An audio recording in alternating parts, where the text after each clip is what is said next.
Assalamualaikum warahmatullahi wabarakatuh. Jawab Mas Dafa. Kalau yang lain nggak ada yang ngejawab, minimal Mas Dafa ngejawab. Waalaikumsalam warahmatullahi wabarakatuh. Perlu ngingetin dulu ya adab di antara adab yang sering kita lewatkan saat lagi Zoom. Sebenarnya ini yang salah bukan cuma audiens, tapi salah yang ngasih materi juga atau yang ngasih salam, yaitu saya sering ngedengar banyak yang baik dosen atau pemateri ngucapin salam tapi kagak ngasih jeda untuk audiens menjawab salam, ya gak sih? Jadi dia assalamualaikum warahmatullahi wabarakatuh langsung ngomong nyerocos gitu lanjut. Akhirnya audiens yang mau jawab salam juga bingung karena udah terlanjur si pembicaranya lanjut pembicaraan. Padahal nggak ngejawab salam itu hukumnya adalah dosa. Fardu kifayah ya, wajib menjawab salam, tapi fardu kifayah artinya kalau misalnya ada 1.000 audiens, minimal 1 orang menjawab salam, maka udah nggak ada masalah, yang lain nggak perlu ngejawab salam. Tapi sering banget di Zoom tuh kayak gitu, yaitu nggak ada yang ngejawab salam sama sekali. Bukan karena nggak mau ngejawab, tapi karena saking si pembicaranya terlalu cepat memberi salam, langsung lanjut ke pembicaraan berikutnya, makanya audiens bingung mau ngejawab salamnya gimana juga. Karena itu terima kasih Mas Adib, Mas Dafa ya, udah ngejawab salam saya. Dan mari kita insya Allah sekarang ngebahas tentang tahun baru Hijriah. Saya ingin dulu menukil beberapa ilmu yang diambil dari para ulama mazhab Syafi'i, ya insya Allah ulama-ulama yang lurus mengenai tahun baru dari sejarah dan sebagainya. Oke teman-teman, berhubung saya ini adanya di Instagram, jadi saya akan buka aplikasi Instagram dulu. Saya mau ngecek kalau saya buka Instagram, video saya jadi hilang nggak, Mas? Mas moderator, saya masih kelihatan atau nggak? Nggak ada ya? Iya Ustadz, hilang, gambarnya hilang. Hilang, wajah saya ini hilang ya? Tapi suara masih ada kan? Suara masih ada kan? Suara masih? Suara aman Ustadz. Suara aman. Oke, baik kalau kayak gitu. Kita sekarang akan bahas dulu, oke? Beberapa ilmu ini karena ini termasuk hal yang penting karena kita ngelihat sebagian pihak melarang tahun baru Islam secara total, bahkan sampai berpendapat kalau membaca doa tahun baru itu bid'ah, ya, dan itu sesat. Mengucapkan selamat tahun baru Islam juga bid'ah. Memang sih kita hormati mereka yang berpendapat demikian, tapi jangan lupa ini perkara fikih yang mana ulama berbeda pendapat, bahkan dari kalangan ulama-ulama yang terkenal dengan akidah lurus dan teguh di atas Quran dan Sunnah. Maka kita harus bijak dalam menyikapi perbedaan pendapat ini. Kalau misalnya perbedaan pendapatnya antara ulama yang lurus dengan ulama yang sesat, ya udah nggak usah dibahas gitu loh. Kita ambil pendapat ulama yang lurus. Tapi berhubung ini adalah pendapatnya dari ulama-ulama yang lurus, baik pihak yang membolehkan mau pro maupun kontra, maka ini harus menjadi bahan pertimbangan buat kita untuk mengambil sikap. Oke, saya akan membahas dulu beberapa persoalan. Oke, dan mohon maaf ya kalau misalnya videonya hilang karena saya harus melihat materinya di Instagram ini Instagram dari guru saya. Dan ini apa namanya? Sebentar. Dan kalian juga mayoritasnya kan off cam ya. Tapi pokoknya kalau suara saya tiba-tiba hilang langsung aja ngomong ya Mas moderator ya.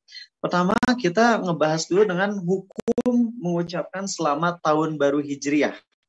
Oke, hukum mengucapkan selamat tahun baru Hijriah. Oke, kita akan membahas dulu hal ini. Oke. Imam Ibrahim Al-Bajuri berkata, disunahkan ya mengucapkan selamat. Disunahkan di sini bukan berarti Nabi SAW pernah melakukan, oke? Jadi terkadang ulama menyatakan disunahkan itu bukan dengan maksud Nabi SAW menyarankannya, bukan. Terkadang sunnah di sini diambil dari dalil-dalil umum, yakni diperintahkannya kita berbahagia atas suatu hal yang Allah ridhoi. Oke, suatu hal yang Allah ridhoi. Dan itu terkadang nggak ada dalilnya dari Quran dan hadis, tapi para ulama merumuskan dari beberapa dalil umum. Mudah-mudahan bisa dipahami ya. Jadi sekali lagi ketika saya bilang atau ulama menyatakan disunahkan, Seperti contoh ya, dalam mazhab Syafi'i, mereka berpendapat disunahkan kalau lagi sholat membaca niat. Jadi sebelum sholat subuh kita baca nawaitu sholli fardu subahi dan sebagainya. Yang dimaksud disunahkan dalam mazhab Syafi'i ini bukan berarti Nabi mencontohkan sallallahu alaihi wasallam. Karena seluruh ulama sepakat Nabi sallallahu alaihi wasallam tidak pernah membaca niat dalam sholat. Jadi sebelum sholat ngomong dulu nawaitu sholli dan sebagainya. Enggak pernah. Tapi ulama-ulama dalam mazhab Syafi'i mereka mensunahkan di sini dalam artian menyarankan untuk menguatkan apa-apa yang ada di dalam hati. Dan dalilnya diambil dari dalil umum. Jadi bukan dari hadis bahwasanya Nabi SAW pernah mengucapin nawaitu usolli fardu subuhi. Enggak seperti itu. Oke? Jadi tolong pahami ini baik-baik agar tidak salah paham. Ya, terkadang kata disunahkan enggak identik selalu dengan pernah dicontoh oleh Nabi SAW. Namun kata disunahkan di sini adalah disarankan untuk melakukannya berdasarkan dalil-dalil umum. Oke, paham ya? Yuk kita balik lagi ke pembahasan ini. Imam Ibrahim Al-Bajuri berkata, disunahkan tahniyah, yaitu mengucapkan selamat untuk hari Id dan sejenisnya seperti tahun dan bulan baru. Ya, menurut pendapat yang mu'tamad, artinya pendapat yang terkuat dalam mazhab Syafi'i. Kemudian Syekh Sulaiman Al-Jamal juga berkata, ada pernyataan dari Imam Al-Birmawi bahwa tahniyah, yaitu mengucapkan selamat untuk hari Idul Fitri, Idul Adha, begitu juga bulan yang baru. Jadi setiap masuk bulan yang baru nih, bukan cuma tahun baru aja, tapi setiap masuk bulan baru dan tahun baru adalah dianjurkan. Ya, dianjurkan ya.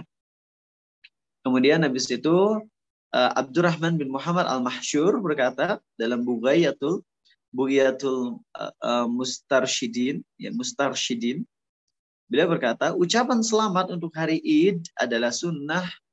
Imam Asy-Syarqawi menambahkan, dan begitu juga pada tahun dan bulan baru Hijriyah menurut pendapat yang mu'tamad.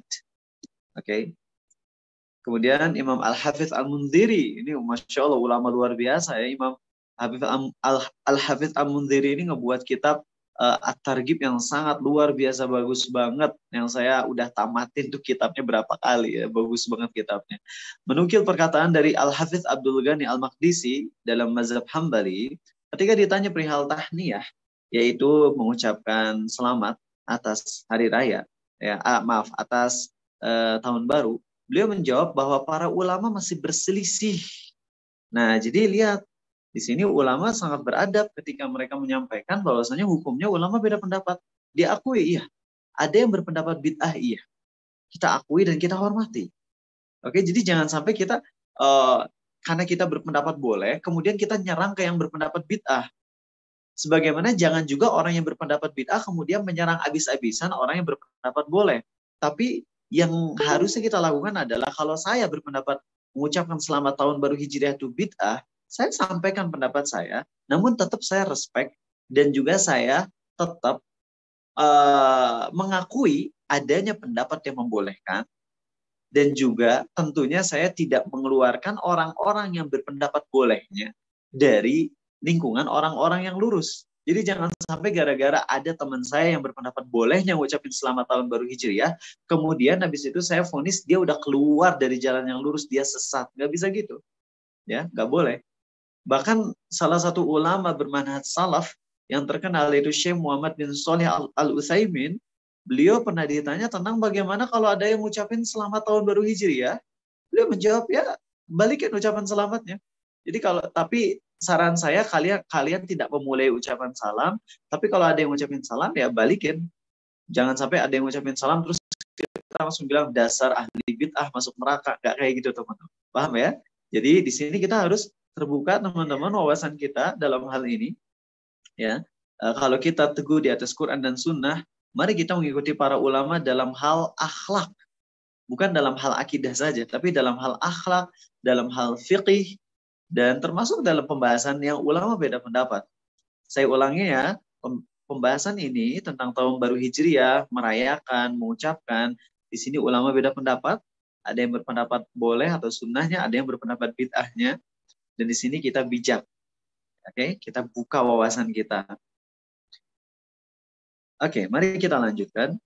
Jadi Imam tadi Abdul Ghani Al-Maqdisi ketika ditanya perihal mengucapkan selamat ya, tahun baru Hijriah, beliau menjawab bahwasanya para ulama masih berbeda pendapat tentang hal itu.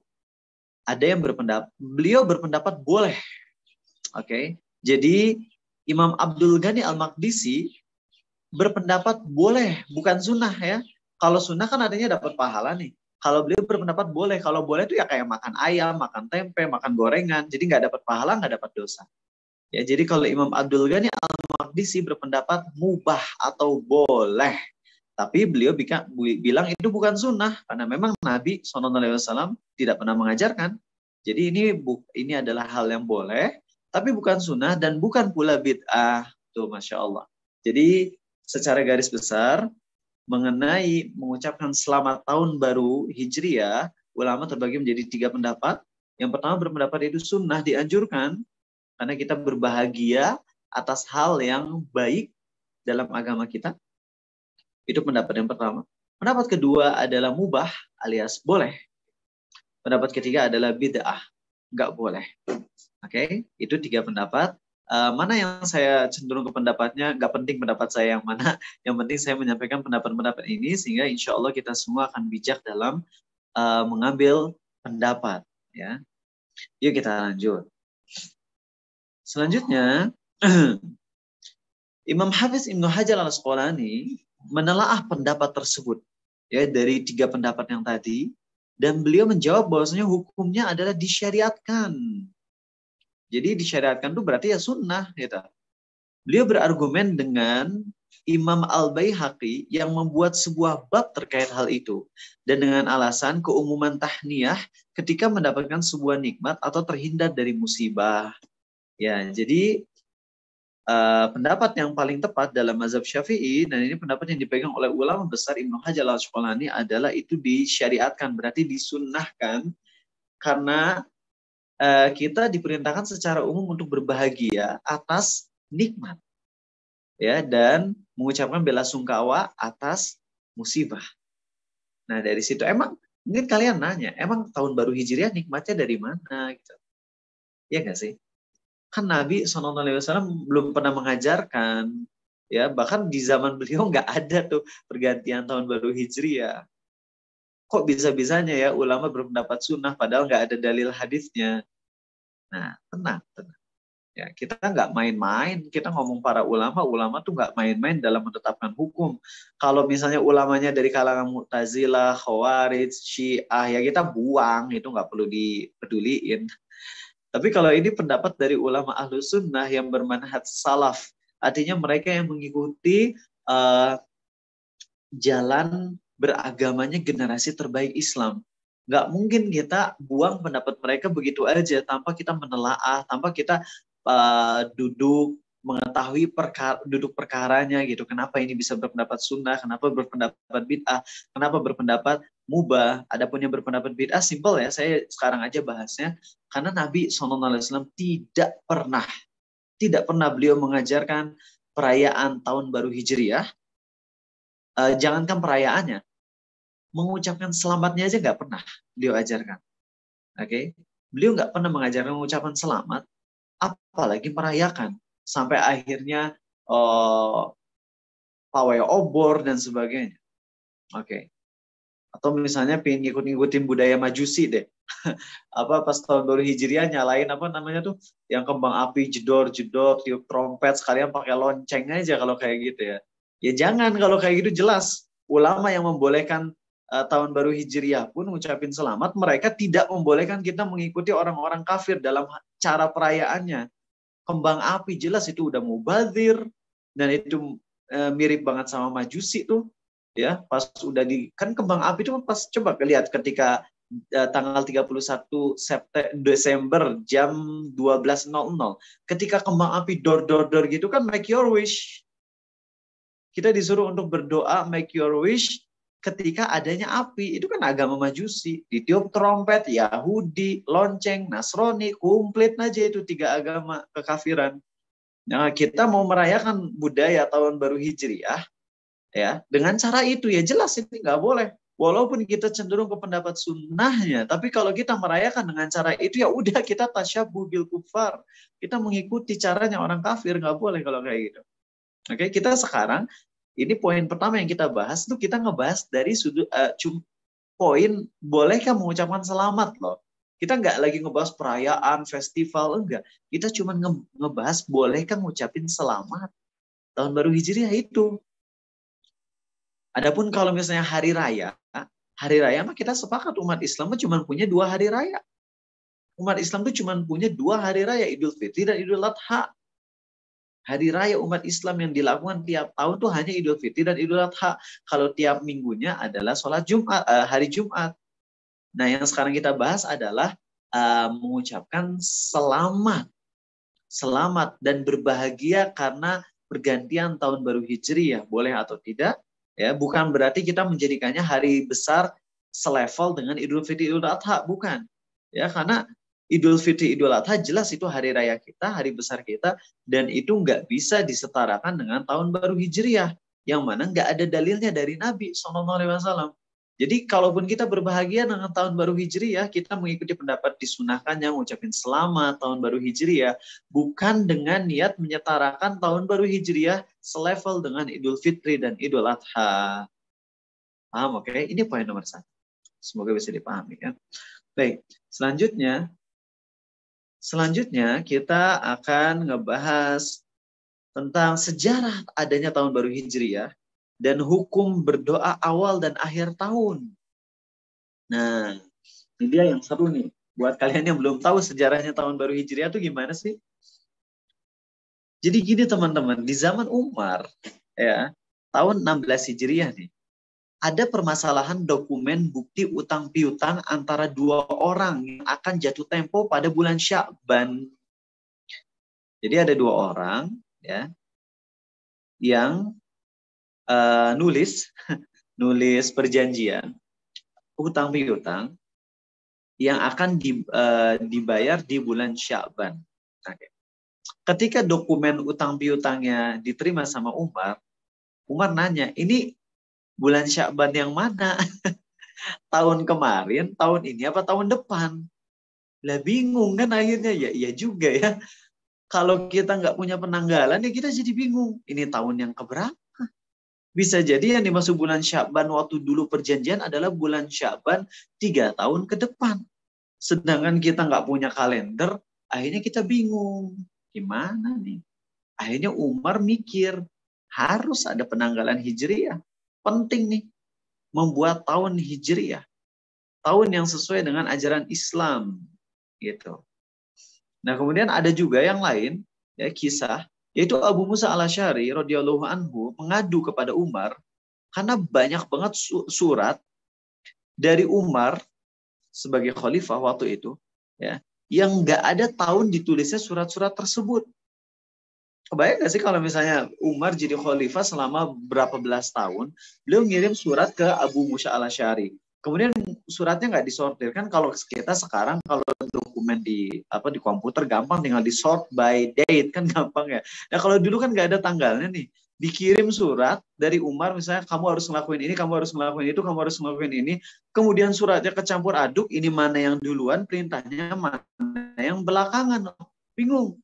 Akhirnya dari 2 kasus itulah Umar berijtihad, harus nih dibuat penanggalan yang dipakai oleh umat Islam seluruh dunia. Akhirnya Umar mengumpulkan para menteri-menterinya untuk membahas kira-kira apa yang menjadi patokan kita menetapkan tahun di dalam Islam. Dan bulan apa yang dijadikan bulan awal? Ya kan di zaman Nabi SAW nggak ada istilah Muharram itu bulan pertama, nggak ada. Ya, nggak ada bulan pertama dalam Islam Muharram. Nggak ada ketentuannya. Yang jelas di dalam Islam ada 12 bulan, tapi mana bulan yang awal nggak ada dari Allah dan Rasulnya. Sallallahu Alaihi Wasallam. Nah, Umar akhirnya berijtihad ketika ngumpulin para menteri-menterinya, mana kira-kira yang harus dijadikan awal tahun. Peristiwa besar apa yang kira-kira bisa dijadikan untuk awal tahun, tahun pertama. Nah, mari kita lihat. Setelah dikumpulkan para menteri-menteri beliau, para sahabat-sahabat Nabi SAW bermusyawarah, akhirnya mereka menyampaikan beberapa pendapat. Pendapat pertama, udah aja nih penanggalan dalam Islam, ikutin aja dengan penanggalan Persia, yaitu berdasarkan kematian para raja mereka.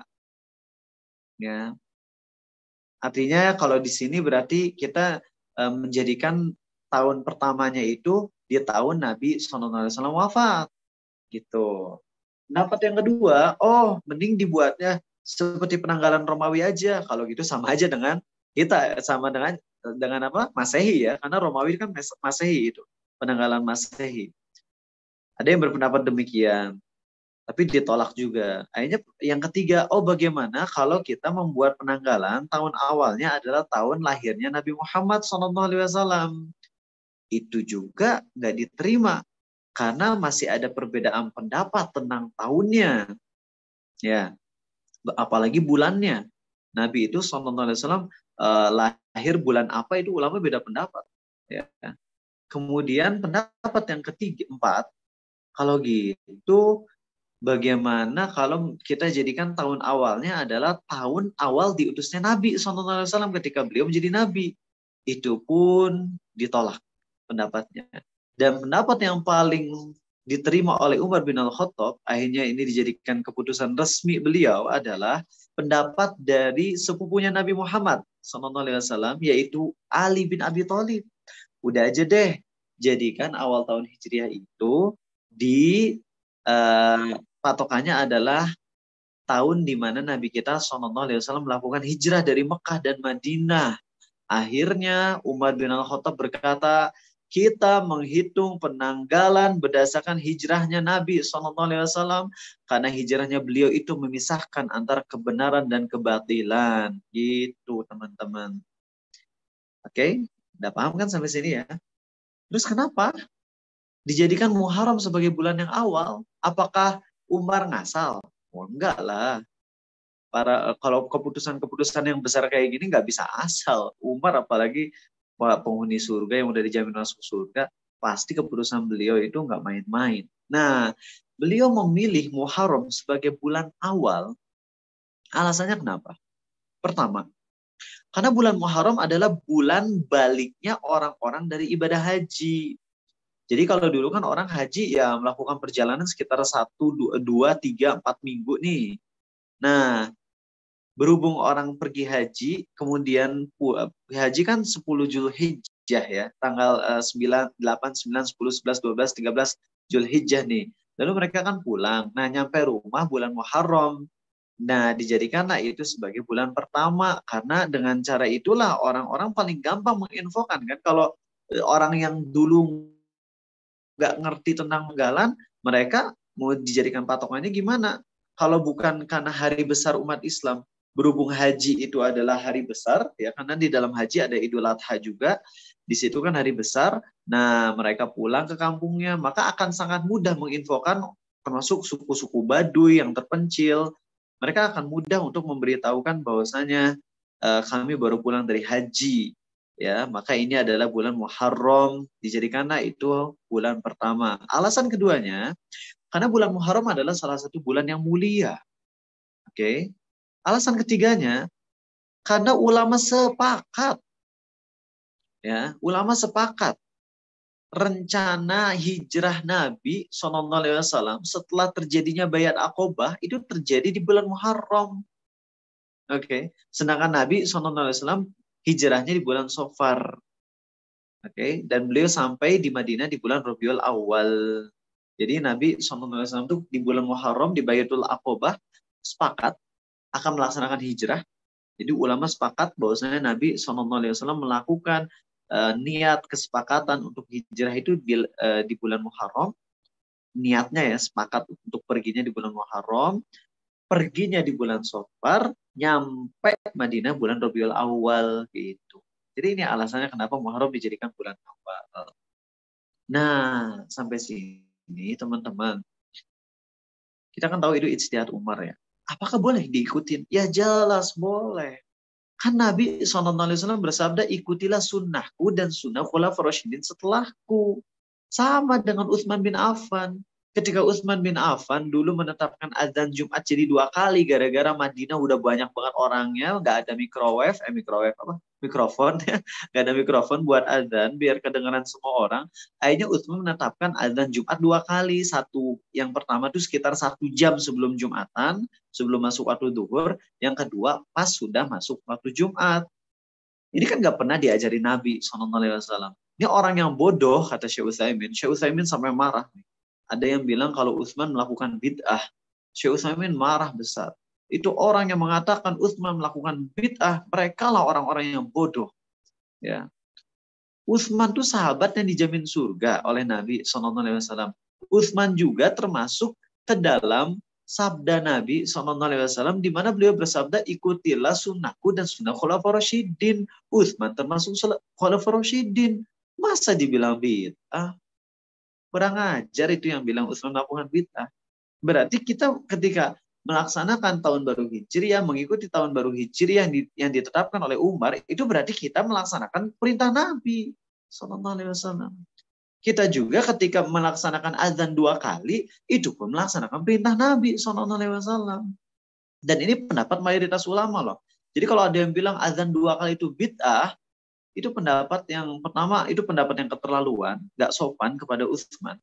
Kedua, mayoritas ulama justru mengikuti pendapat Utsman. Walaupun sekarang udah ada mikrofon di mana-mana, di mall pun ada mikrofon, tapi mereka tetap melaksanakan ajaran dari Utsman bin Affan. Ya, karena mengikuti apa yang disabdakan Nabi SAW. Ikutilah sunnahku dan sunnah khulafaur rasyidin setelahku. Begitu. Oke. Kemudian habis itu mari kita lanjut dengan hukum membaca doa awal dan akhir tahun. Nah ini dia. Hukum membaca doa awal dan akhir tahun. Doa awal tahun deh ya. Karena doa awal tahun tuh otomatis doa akhir tahun juga kan. Karena dibacanya doa awal tahun tuh menjelang beresnya di akhir tahun. Ngerti kan maksud saya? Nah teman-teman, apakah ini ada dalilnya? Kalau dari Nabi SAW ya nggak ada. Tapi ada dari sahabat. Hadisnya sahih. Saya ingat dulu waktu awal-awal bikin official account Paradise Striver. Dulu Paradesian Youth namanya. Saya bikin postingan setiap tahun baru Hijriah. Doa awal tahun Hijriah itu bid'ah. Terus langsung diserang saya kan sama orang-orang Indonesia, sama anak-anak pesantren. Tapi saya tetap kekeh, teguh di atas pendapat saya. Sampai 2-3 tahunan, habis itu pas saya mulai belajar fikih lebih dalam dari para ustadz-ustadz bermanhaj salaf yang ilmu fikihnya tuh luas, saya jadi terbuka, oh ternyata gini, oh ternyata gitu. Dan saya miris ya, tadi saya ngelihat di Instagramnya Ustadz Wira Bahrun itu lulusan Yaman, ahli hadis Yaman. Ahli hadis Yaman siapa? Kenal? Mas Hanif tahu Ustadz Wira Bahrun? Kayaknya terkenal di Jogja ya, Ustadz Wira Bahrun. Nah, tahu ya, Masya Allah. Iya, Ustadz Wira Bahrun itu Ustadz luar biasa keilmuannya, lulusan dari Darul Hadis Yaman, nggak diragukan keilmuannya. Beliau menyampaikan tentang disunahkannya doa awal tahun Hijriah. Itu langsung komentar-komentarnya, Ustadz hapus Ustadz postingannya. Ustadz ngajarin bid'ah ya, innalillahi wa inna ilaihi raji'un. Dan yang nggak salah sih, maksudnya bukan nggak salah. Ustadz Wira Bahrun diserang kayak gitu sama para netizen. Soalnya netizennya belajar dari ustadz lain yang ustadz lainnya juga nggak tahu toleransi gitu loh. Mereka berpendapat bid'ah oke, tapi mereka kurang membuka wawasan mereka kepada pendapat lain yang mana ini tuh pendapat yang ulama ahlu sunnah beda pendapat. Ini bukan antara ahli bid'ah dan ahli sunnah, bukan. Ini antara ahlu sunnah gitu.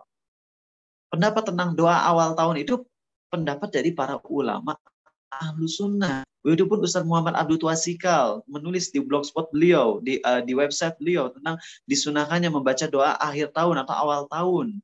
Dan itu ada hadisnya nih, hadisnya sahih, riwayat Ini disahihkan oleh Imam Ibnu Hajar al-Asqalani. Oke. Ulama besar banget nih ya. Dan ini adalah ucapan dari para sahabat Nabi SAW, ya, di mana para sahabat Nabi SAW biasa membaca doa ini ketika memasuki tahun baru atau bulan baru. Ada sebagian yang mendelet kata tahun barunya, jadi ngiranya doa ini cuma buat bulan baru doang.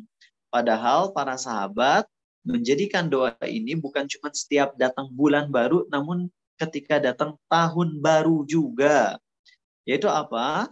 Doanya, ya Allah, masukkanlah kami ke dalam tahun baru atau bulan baru ini dengan keamanan dan keimanan, dengan keselamatan dan keislaman, dan dengan dapat keridhaan Allah Ar-Rahman dan dapat perlindungan dari setan. Masya Allah. Itu doanya, dan ini sunnah.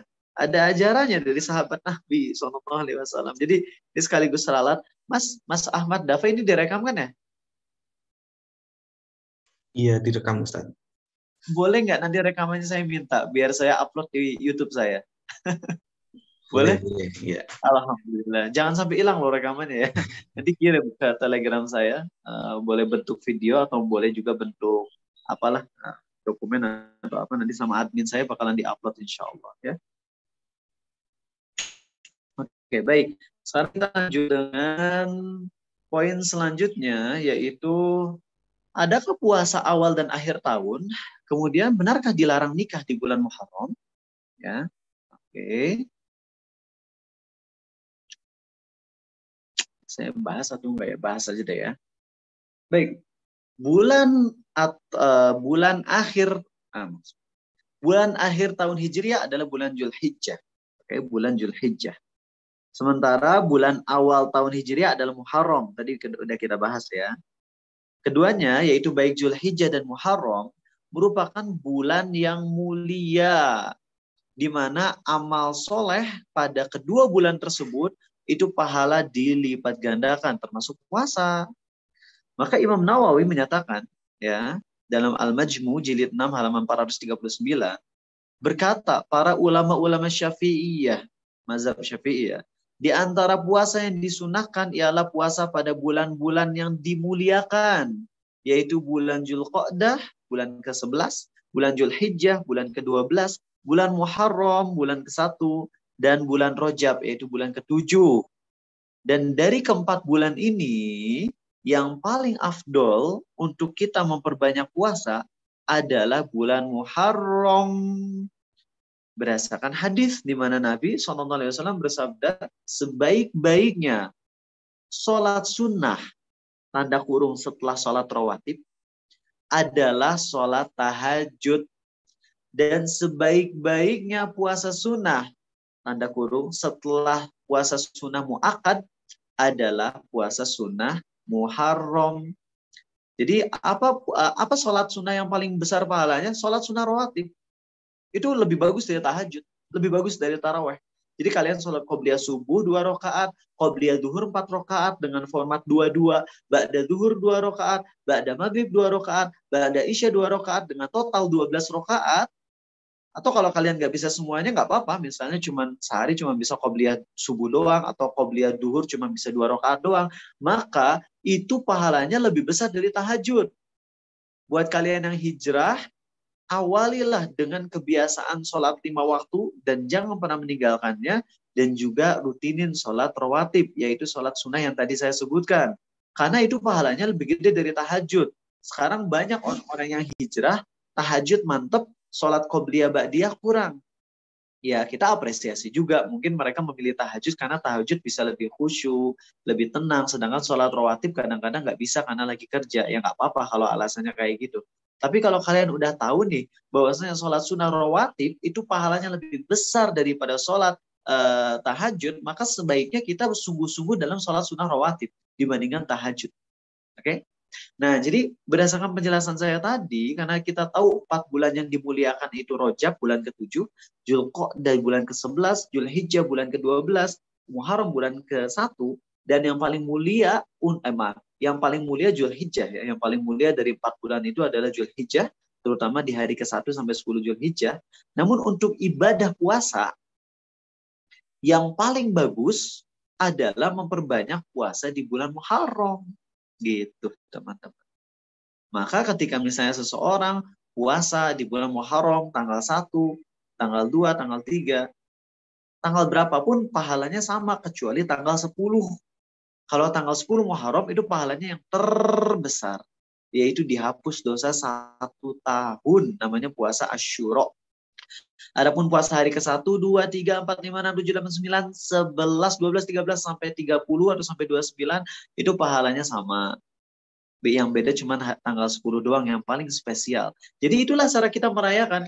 Jadi kalau ditanya gimana cara merayakan tahun baru Hijriah, caranya adalah dengan memasuki bulan Muharram dengan memperbanyak puasa. Dari tanggal 1, 2, terserah sebanyak mungkin, dan yang paling jangan ketinggalan tanggal 10-nya. Oke? Itu ya. Kita lanjut. Dalam mazhab Syafi'i, sebagaimana disebutkan dalam Tuhfatul Muhtaj dan Nihayatul Muhtaj, bulan-bulan yang afdol untuk berpuasa setelah bulan Ramadan adalah puasa di bulan Muharram. Dan di antara bulan Muharram yang paling afdol untuk kita berpuasa adalah bulan Muharram, yaitu bulan ke-1. Ya. Kemudian Rajab, kemudian Zulhijjah, kemudian Zulqa'dah, kemudian Sya'ban. Sehingga boleh memperbanyak puasa di bulan Muharram, termasuk pula puasa tanggal 1 Muharram, apalagi tanggal 10. Nah, itu sesuai penjelasan yang tadi saya sampaikan. Ya. Nah, kemudian jadi sah-sah aja seseorang berpuasa di tanggal terakhir bulan Zulhijjah karena keumuman anjuran untuk memperbanyak puasa di bulan haram, bulan Muharram, bulan haram ya. Bulan haram itu artinya bulan yang dimuliakan. Pahami baik-baik ya. Jadi kalau misalnya ada istilah bulan haram artinya bulan yang dimuliakan.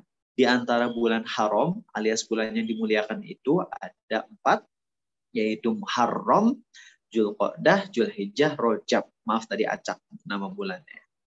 Oke, kita lanjut. Jadi ada hadis yang menerangkan keutamaan khusus puasa di awal dan akhir tahun, namun hadis itu dhaif dan palsu. Ya, jadi kalau kalian mau puasa di akhir dan awal tahun, pastikan kalian puasanya bukan dengan mengharapkan hadis palsu ini, ya, yaitu hadisnya bunyinya kayak gini: barang siapa puasa di hari terakhir Zulhijjah dan hari pertama Muharram sehingga mengakhiri tahun lampau dengan puasa dan mengawali tahun baru dengan puasa, maka Allah akan ampuni dosanya 50 tahun. Ini lebay banget ya, berlebihan banget ini hadisnya. Ini bukan ucapan Nabi SAW, oke? Saya bilang lebay bukan ke hadis Nabi SAW, kafir kalau saya ngomong kayak gitu. Saya bilang lebay kepada orang-orang yang membuat hadis palsu ini. Ya, jadi kita puasa di akhir Zulhijjah dan di awal Zulhijjah itu bagus, teman-teman, berdasarkan keutamaan umum, dan itulah cara kita merayakan tahun baru ini dengan puasa tersebut tanpa diniatkan untuk mendapatkan ganjaran hadis palsu tadi. Karena nggak boleh kita hadis palsu dijadikan untuk harapan-harapan, ya. Itu nggak boleh, dan banyak banget kasusnya di mana hadis palsu merusak umat. Contohnya nih, ada orang-orang yang nonton video porno akhirnya nggak sholat 40 hari. Karena ada hadis, barang siapa nonton video porno, sholatnya nggak diterima 40 hari. Mikir, di zaman Nabi nggak ada video porno, bro. Sallallahu alaihi wasallam nggak ada. Ini video porno dari mana? Coba. Oh, bukan video porno, teks hadisnya. Barang siapa melihat aurat saudaranya dengan sengaja, maka 40 hari sholatnya diterima. Hadis palsu itu. Nggak ada yang kayak begituan. Akhirnya orang habis nonton video porno kagak sholat. Anda nonton video porno 100 tahun non-stop, tapi masih sholat, artinya jedanya cuma sholat doang. Jadi seumur hidup nonton video porno, tapi masih sholat yang 5 waktu, kalian jauh lebih baik di mata Allah daripada orang yang nggak pernah nonton video porno, tapi ninggalin sholat 1 kali. Nonton video porno itu dosa. Dan kalau misalnya dosa nih ya, dosa nonton video porno, anggap aja 1 juta sekali nonton. 1 juta dikali 70 tahun, misalnya ya. Misalnya, atau gini deh, nonton video porno selama 1 tahun non-stop, itu dosanya 1 juta. Berarti kalau kita nonton 70 tahun, dosanya 70 juta. Oke? Paham maksud saya? Ini hitungan matematika doang, pendekatan matematika. Sedangkan ninggalin sholat, berapa dosanya? Sekali ninggalin sholat. Berdasarkan pendapat sebagian ulama, Saya katakan pendapat sebagian ulama, meninggalkan sholat itu dosanya selevel dengan kafir murtad. Sedangkan kafir dan murtad itu dosanya infinity. Jadi orang nonton video porno seumur hidup, anggap aja dosanya 1 triliun, tetap nggak ada apa-apanya dibandingkan dosa ninggalin sholat sekali, yang mana dosanya infinity. Menurut sebagian ulama. Ya, itu rusak tuh orang kalau udah nge-share hadis palsu.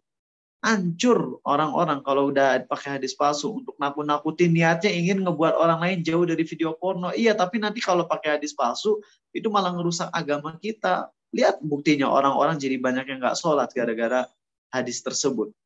Udah tahu di Indonesia ini para remajanya udah banyak yang ngeres otaknya, sampai di TikTok itu ada komentar kayak gini. Dalam masalah agama kita beda pendapat, dalam masalah klub sepak bola kita beda pendapat, tapi apa yang bisa menyatukan Indonesia? Video porno katanya. Astagfirullah. Gila itu yang ngomong kayak gitu, gila. Tapi ini anak remaja kayak gitu komentar coba. Ya kalau udah masalah video porno itu semuanya bersatu gitu loh. Udah nggak ada perbedaan pendapat lagi. Nikmatin bareng-bareng. Gila. Astagfirullah. Ya Allah. Makanya yang paling gampang viral kan video porno di mana-mana. Apalagi di negeri Konoha. Ya. Oke. Baik. Seperti itu teman-teman ya. Benarkah dilarang nikah di bulan Muharram? Nah ini dia. Benarkah kita dilarang nikah di bulan Muharram? Nih salah satu yang berpendapat jangan nikah di bulan Muharram. Ini postingan viral di TikTok nih, hati-hati. Bulan Muharram tuh kita nggak boleh seneng-seneng. Harusnya kita sedih. Karena itu kematian cucu Nabi SAW. Eta ajaran Syiah bro. Yang ngajarin kita untuk bersedih, berkabung di bulan Muharram, ajaran Syiah. Betul, cucu Nabi SAW meninggal, tapi bukan berarti itu akhirnya kita menjadikan tahun atau bulan sebagai tahun berkabung. Nabi SAW, istri beliau Khadijah, salah satu wanita tertinggi di surga, meninggal. Tapi apakah ada istilahnya di bulan ketika Khadijah meninggal kita berkabung, kita harus sedih tiap tahun? Kagak ada. Ini gimana sih yang ngajarin kayak gini, dan di like-nya tuh sama ratusan ribu itu TikTok. Makanya TikTok itu benar-benar bahaya kalau nggak ada ustadz-ustadz yang mengcounter di TikTok. Kacau nantinya. Kacau itu. Jemaah tuh banyak yang like gampang banget. Ya. Masuk ke postingan viral yang menyesatkan. Nah, jadi inilah bulan Muharram, bulan yang mulia. Bulan yang mulia kita harus bahagia. Bahagia memperbanyak amal soleh, bukan malah jadi sedih. Lah nikah termasuk amal soleh, iya nggak sih? Buat kalian yang belum nikah, nikah di bulan-bulan ini ya. Insya Allah jadi kebaikan. Nah yuk kita bahas nih. Para ulama menyatakan. Pertama, kalau yang dilarang yang menikah di bulan Muharram ini adalah karena keyakinan atau mitos kesialan, maka itu jelas tidak dibenarkan. Bahkan ini bisa termasuk kesyirikan, oke teman-teman. Ya. Lalu sebagian orang dia berkata, apakah akad nikah di bulan Muharram dilarang atau berdampak buruk? Apakah ini benar? Nah, dulu orang Arab enggan melakukan nikah di bulan Syawal karena ada keyakinan bulan Syawal itu bulan yang sial. Oke. Namun justru Rasul SAW menikah dengan Aisyah di bulan Syawal untuk menepis prasangka sial di bulan tersebut. Jadi Nabi SAW sengaja nikah dengan Aisyah di bulan Syawal karena orang Arab menganggap bulan Syawal itu bulan sial, makanya di bulan Syawal beliau nikah dengan Aisyah, istri beliau tercinta. Ya, ini termasuk di antara perbuatan Nabi SAW untuk menepis bid'ah, menepis mitos, menepis kesyirikan, keyakinan sial yang tidak berlandaskan dalil. Ya. Kemudian kitab-kitab sejarah menyebutkan bahwasanya Nabi SAW menikahkan Fatimah dengan Ali, ya, yang mana terpaut jarak 4 bulan setengah. Ya.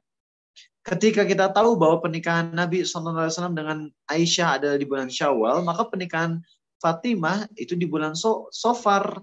Sebagian ulama mengatakan bahwa pernikahan Fatimah di awal-awal bulan Muharram.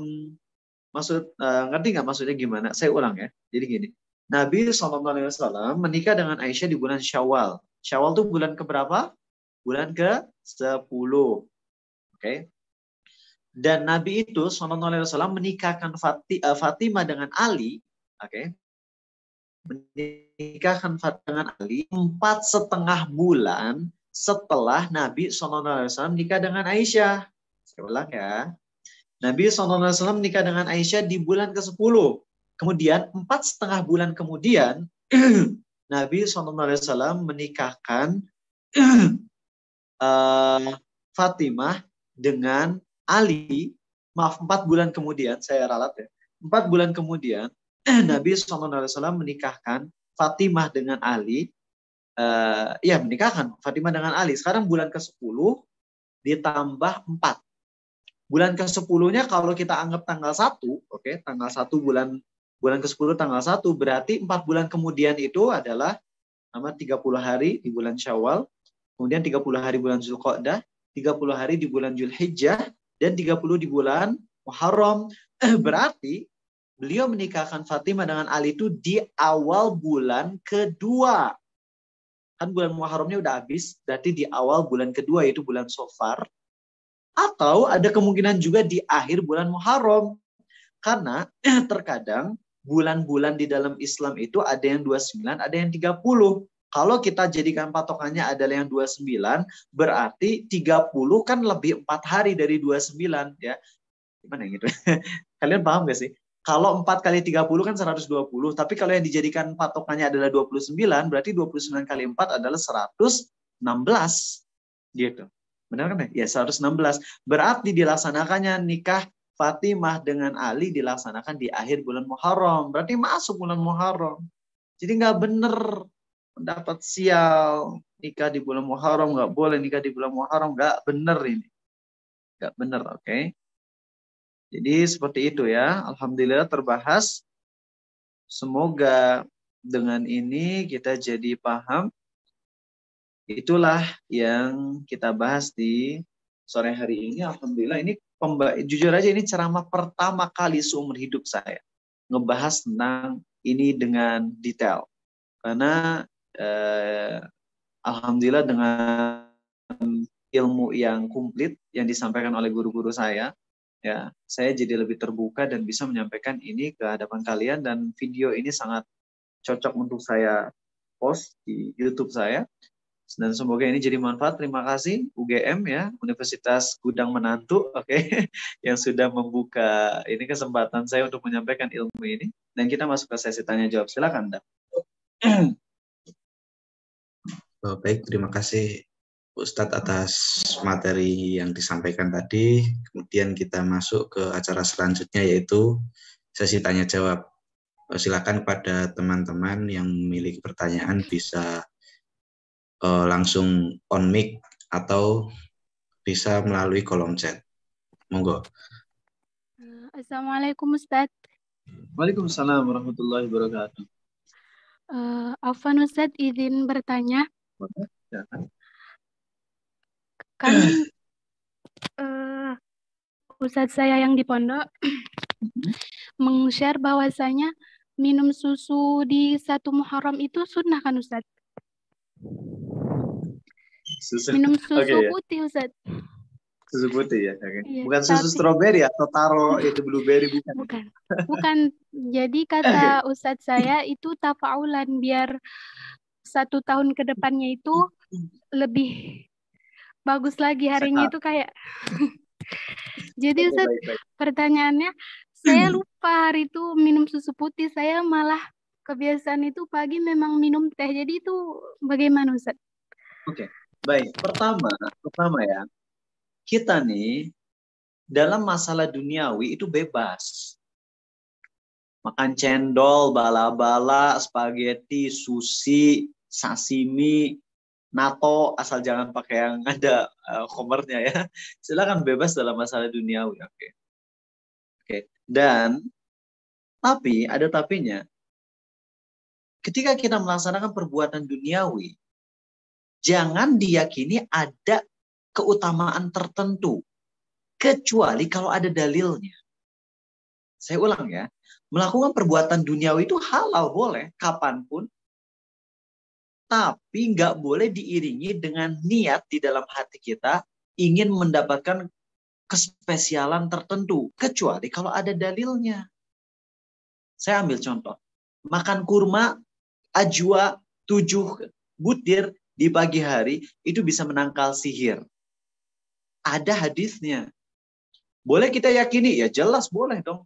Kita makan kurma ajwa 7 buah di pagi hari dengan niat untuk menangkal sihir. Boleh.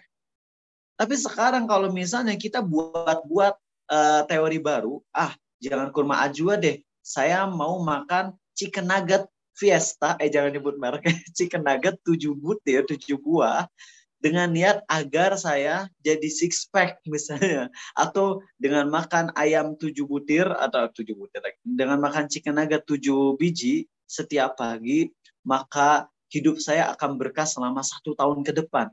Mana dalilnya yang kayak gitu? Mana? Karena kalau kita udah berbicara tentang melakukan ini, nanti akan dapat ini. Melakukan ini, maka nanti akan dapat keutamaan itu. Kalau hal-hal yang gaib, itu nggak bisa kita tetapkan kecuali kalau ada hadisnya. Kalau nggak ada, ini jadinya bid'ah. Bukan bid'ah minum susunya boleh, terserah. Yang bid'ah itu adalah keyakinan bahwa kalau minum susu akan terjadi ini dan itu.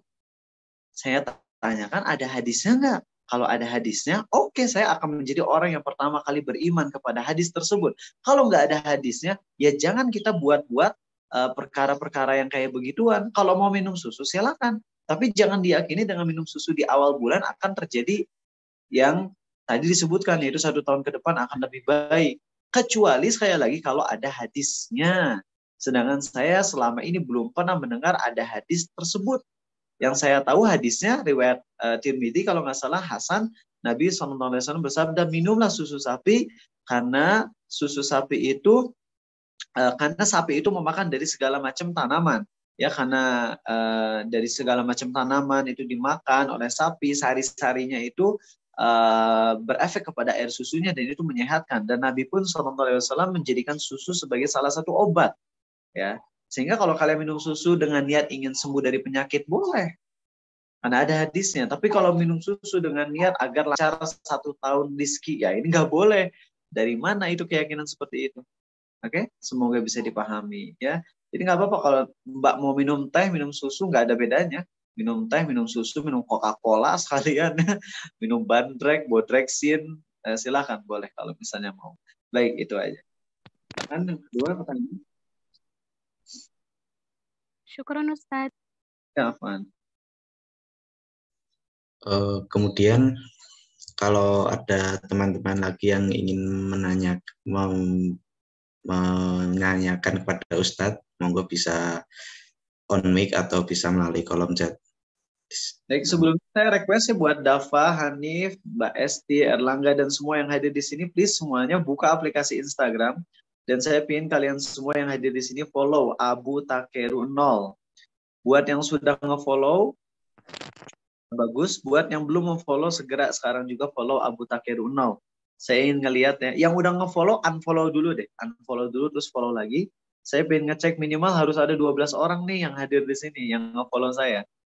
Oh, udah masuk 5 orang, ayo. 7 lagi kemana? Abu Takeru 0, silahkan di follow di Instagram. Hanif, terima kasih. Ade, Taujih Project, makasih. Yang lain mana, ayo? Abu Takeru 0. Abu Takeru 0. Mas dapat, terima kasih Jihan. Kurang 2 orang lagi nih, ayo 2 orang lagi mana? Ada lagi ya, di Abu Takeru 0. Saya berbaik sangka yang 2 orang lagi nggak punya kuota. Nah, kalau nggak punya kuota, kenapa bisa ikut di Zoom ya? Mungkin nggak punya Instagram ya, nggak punya Instagram. Abu Takeru 0. Baik, terima kasih buat yang 10 orang yang udah nge-follow tadi. Dan 2 orang mungkin lagi ke WC. Baik, ada lagi? Kalau nggak ada, ya ditutup aja, Mas.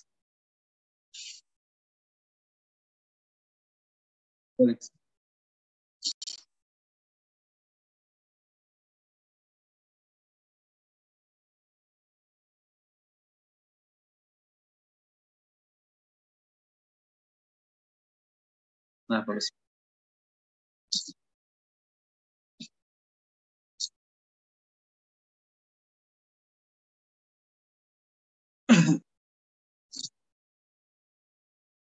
Hmm. Iya. Emang ini belajar ilmu lewat jalur mazhab dan belajar ilmu dari jalur ahli hadis itu sebenarnya masing-masing punya kelebihan dan kekurangan. Oke, masing-masing punya kelebihan dan kekurangan. Sangat bagus postingan dari Ustadz Abdurrahman Zahir. Beliau salah satu guru saya, walaupun bukan guru yang intens, tapi beliau tuh masya Allah sangat baik, sangat akhlaknya luar biasa. Kalau saya nanya, beliau jawab dan beliaunya pun kayak low profile banget gitu, nganggap saya kayak Ustadz, padahal saya nggak ada apa-apanya dibandingkan beliau. Ya Allah, Ustadz Abdurrahman Zahir, semoga Allah menjaga beliau.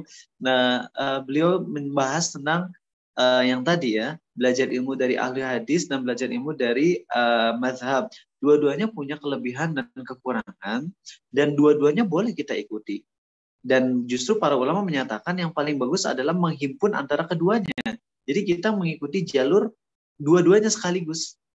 Jadi kita belajar fikih sambil kita rutin membaca kitab hadis, atau sebaliknya kita rutin membaca kitab hadis sambil kita pun mendalami kitab fikih. Dengan cara inilah insya Allah kita akan menjadi orang yang paling bijak. Sehingga kita nggak akan jadi ekstrim ke yang A dan ekstrim ke B. Kekurangan dari belajar Islam hanya dari metode ahli hadis adalah akan banyak perkara-perkara fikih yang tersembunyi yang tidak kita kuasai nantinya. Oke. Adapun kalau metode ahli fikih akan banyak hal-hal fikih yang kita master tapi kita nggak ngerti dalilnya. Jadi coba deh kalian yang ikut mazhab ya. Kalau misalnya dinyatakan ini batal, misalnya kalau lagi puasa masukin cotton bud ke telinga, cotton bud ke hidung, itu batal puasa kita. Ya, kalau ditanya dalilnya kalian bingung. Mana dalilnya? Mungkin kalian akan bingung. Pokoknya ada di kitab fikih yang dulu saya pelajari, gitu kan? Bukan mereka nggak punya dalil, bukan, punya dalil loh, punya dalil. Ya, orang-orang yang berpendapat kalau swab test itu ngebatalin puasa ada dalilnya versi mereka, tapi biasanya orang yang pemula nggak dikasih tahu dalilnya. Dalil itu disampaikannya nanti ketika step yang paling tingginya gitu. Itu kalau belajar dari metode ahli fikih. Ya, saya nggak mau terlalu mendalam tentang masalah ini. Kenapa? Karena kita mah masih pelajar aja. Udah sekarang belajar aja rutin terus. Ya, dan dalam perkara-perkara yang seperti ini, perkara-perkara yang besar, kita jangan bermudah-mudahan dalam menyalahkan orang lain. Kalau kita mau nyalahin orang lain, kita harusnya energi kita tuh benar-benar dikerahkan untuk melawan para liberal, orang-orang sesat, aliran sesat, akidah-akidah yang menyimpang, Mu'tazilah, Khawarij. Yang seperti itu kita harus benar-benar sungguh-sungguh dalam mengerahkan tenaga kita, dalam membahas aliran-aliran sesat dan yang menyimpang. Adapun dalam perkara fikih, sebaiknya kita menjadi orang yang sangat legowo. Bahkan saya baru tahu loh, bahwasanya kalau kita berpendapat kunut subuh itu tidak disyariatkan, ya, namun kita menjadi imam di sebuah masjid yang mana jemaahnya mayoritasnya kunut subuh, maka seharusnya kita jadi kunut subuh. Walaupun kita berpendapat kita nggak kunut subuh. Saya baru tahu itu ada pendapat ulama tentang masalah ini. Jadi ada ulama yang keras, kunut subuh nggak ada dalilnya. Jangan kita kunut subuh. Tapi ulama ini pula yang menyatakan, kalau kita jadi imam dari makmum yang sering kunut subuh, maka kita sebagai imam pun kunut subuh. Kalau Imam Ahmad bin Hambal berpendapat kunut subuh itu bid'ah, ya. Tapi beliau berpendapat kalau kita jadi makmum, ya, kalau kita jadi makmum atas imam yang kunut subuh, maka kita ikut angkat tangan dan ikut mengaminkan. Bayangin, ini yang berpendapat itu tuh Imam Ahmad loh. Imam Ahmad bin Hambal yang berpendapat kunut subuh itu bid'ah, ternyata beliau pun berpendapat kalau kita jadi makmum atas imam yang kunut subuh, maka kita ikut aminkan dan ikut angkat tangan. Dan ada pendapat lain, jangankan jadi makmum, kalaupun kita jadi imamnya, dan kita berpendapat kita nggak kunut subuh, kan kalau kita jadi imam kita bos sebenarnya ya. Harusnya kan para makmum ngikutin kita karena kita bosnya kan. Harusnya logikanya kalau saya berpendapat nggak kunut subuh, berarti kalau saya jadi imam, jemaah nyuruh saya jadi imam, harusnya jemaah nerima dong apa yang saya lakukan. Ya, karena makmum ngikut ke imam kan. Anda milih saya jadi imam, harusnya Anda tunduk kepada apa yang saya yakini. Tapi justru ulama menyatakan bagi kita yang berpendapat kunut subuh itu tidak disyariatkan. Kalau kita jadi imam, kita kunut subuh. Kalau di belakang kita mayoritasnya kunut subuh. Masya Allah. Saya baru tahu ternyata ini pendapat ulama besar, ulama ahlu sunnah. Akhirnya setelah tahu ini saya jadi lebih plong gitu loh. Kalau dulu kan ya Allah, kalau masuk ke masjid yang kunut subuh ya Allah ini cuma ahlu bid'ah ini. Itu kan kalau dulu waktu belum, sekarang ternyata lebih enak gitu, lebih gampang cair. Makanya saya kan sering ceramah di kalangan tradisionalis, di kalangan pesantren-pesantren NU. Saya ceramah di sana no problem gitu. Kenapa? Karena kita biasanya perang itu dalam perkara-perkara fikih. Dan kitanya saya sangat berpendapat kurang bijak tuh ketika di Aceh ada salah satu keluaran ahli hadis Yaman, bukan Ustaz Wira Fahrul, tapi adik kelasnya Ustaz Fahrul, terkenal di Indonesia. Beliau lagi ceramah, kemudian beliau kan butuh jadi imam, baca bismillahnya dikecilin. Padahal jemaah di sana mayoritasnya bacaan Al-Fatihahnya bismillahnya digedein. Cuma beliau ngecilin. Ada jemaah yang marah. Namanya juga orang awam kan. Ngiranya Ustadz nggak baca bismillah. Kalau nggak baca bismillah berarti nggak sah. Karena Al-Fatihah itu bismillah termasuk di antara Al-Fatihah. Ada hadisnya sahih. Nah jemaah yang awam marah ke Ustadz. Ustadz kenapa nggak baca bismillahirrahmanirrahim? Harusnya kan pada saat itu si Ustadz bilang gini, oh iya mohon maaf sekali ya. Saya cenderung ke pendapat bismillahirrahmanirrahim itu dikecilkan, tapi pendapat yang dikeraskan pun itu pendapat ulamanya. Cuman mohon maaf kalau saya kurang bijak tadi malah dikecilkan. Insya Allah lain kali kalau saya jadi imam, saya akan keraskan bacaan bismillahirrahmanirrahim. Harusnya kan gitu jawabannya. Lah ini Ustadznya malah ngomong kayak gini, silakan Anda ke sini, bawakan dalil Anda, kita diskusi. Gituin gitu. Kita jadi Ustadz kenapa nggak bijak gitu loh dalam perkara-perkara fikih kayak begini ya. Semoga ini bisa jadi pelajaran teman-teman kita mengikuti manhaj salaf. Kita mengikuti para ulama ahlus sunnah yang mengikuti jalannya para salaf. Salaf itu artinya generasi terbaik Islam, yaitu generasi Nabi SAW, tabi'in dan tabi'ut tabi'in. Dan kalau kita mengikuti jalannya para salaf, jangan cuma ngikutin dalam perkara fikihnya aja, tapi dari akhlak juga, dalam perkara akidah juga. Dengan kayak gitu kita akan enak. Dalam akidah kita tegas. Kita nggak mau ikutan sama orang yang berpendapat Allah ada di mana-mana, Allah nyampur dengan sampah, sesat yang kayak gitu. Sampai ada itu orang yang bilang Allah tuh nyatu dengan kotoran manusia, sesat, itu bisa kafir kalau kayak gitu. Kita anggap itu ajaran yang sesat. Tapi dalam perkara fikih kita legowo gitu. Oke, baik itu aja dari saya. Terima kasih udah lewat dari jam 5. Silakan ditutup. Baik, terima kasih atas jawabannya Ustadz. Mungkin satu pertanyaan lagi untuk penutup.